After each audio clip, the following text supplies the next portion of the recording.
طاسيم.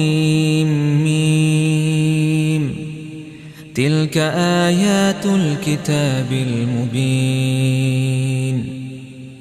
نتلو عليك من نبأ موسى وفرعون بالحق لقوم يؤمنون. إن فرعون علا في الأرض وجعل أهلها شيعا يستضعف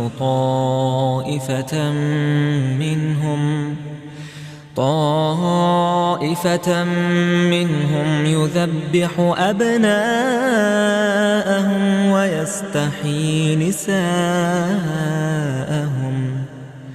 إنه كان من المفسدين.